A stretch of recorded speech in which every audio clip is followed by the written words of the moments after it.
Bonsoir. Félicitations. Lauréat francophone du Nord pour mes mots de la fin sur Arte. Deux réalisatrices face à un sujet ambitieux et qui divise. Qu'est-ce qu'on ressent face à ce laurier? Beaucoup de contentement et de fierté. Et surtout, se dire que ces personnes qui ont accepté d'être filmées dans cette consultation de fin de vie, elles avaient en fait l'envie aussi que cette parole soit partageable avec un public. C'est ce qui les a motivées aussi à participer à ce documentaire. Et donc je pense que là où elles sont, qu'elles soient au ciel ou sous terre, puisqu'il y en a beaucoup d'entre elles qui sont décédées dans le cours du tournage, je pense voilà, qu'elles sont, à mon avis, aussi contentes quelque part que ce film puisse passer les frontières et qu'il puisse résonner dans d'autres pays, notamment en France, où la question est justement vraiment sur la table en ce moment. Et donc voilà, on est très contents d'être ici. Bravo. C'est un film sur la transmission. Et ce geste a été entendu par le jury et c'est effectivement quelque chose qui nous touche beaucoup parce qu'on n'imaginait pas que ces mots de la fin, si simples, soient finalement entendus à ce point-là. Donc c'est un moment important, évidemment. Ce sont des mots aussi qui parlent pas seulement à des gens malades, ce sont des mots qui parlent aux jeunes aussi. On a l'occasion de le voir à travers les projections pour desquelles que nous accompagnons le film un peu partout en France pour le moment. Et ça aussi, c'est quelque chose de très important. Mourir est une affaire grave, mais nous n'avons pas voulu faire un film triste et morbide. Et je crois que le message a été entendu. Un sujet essentiel qui met vraiment en valeur la magie de l'audiovisuel. Parole qui se transmet comme ça. Parce que c'est un simple huis clos, tout compte fait. Hein. Donc, mais on est dans un cabinet de consultation et ces paroles de patients qui circulent, ce médecin qui leur parle, mais nous permet d'être tour à tour le patient, l'accompagnant et le médecin, et nous permet de réfléchir tous à la fin de vie.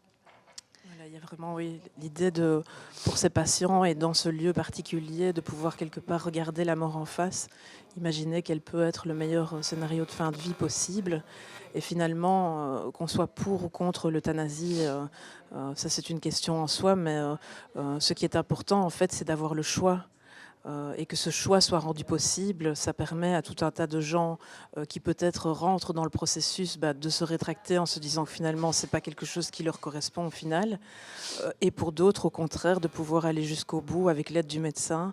Et ça c'est quelque chose qui est très important, que la société reconnaisse ça, qu'il y ait des personnes pour encadrer le geste, et que tout ça puisse se faire aussi en concertation avec la famille.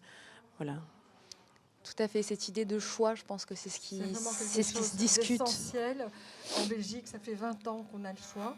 Je crois que ça se sent dans le film, dans la manière dont les gens envisagent et parlent de leur mort. Le débat est apaisé. Pas beaucoup de personnes ne demandent finalement l'euthanasie, mais l'existence même de cette loi permet de penser sa fin de vie avec beaucoup plus de sérénité. C'est l'importance d'une loi de ce type, bien sûr, et donc c'est pleinement d'actualité aujourd'hui en France. Tout à fait.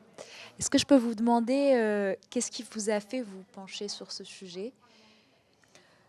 Moi, ce qui m'a fait proposer ce sujet, c'est que j'étais journaliste à la RTBF et dans ma carrière, j'ai eu l'occasion de suivre une affaire dans ma région où 2 médecins ont été arrêtés dans le cadre d'un arrêt de traitement qui n'avait pas été bien compris. Ils ont été dénoncés par des soignants.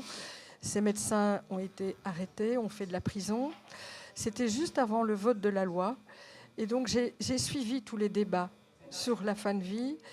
Ils étaient très, très exigeants et j'ai trouvé que c'était un grand moment pour la vie démocratique de mon pays. Et ça m'a éveillée à cette question.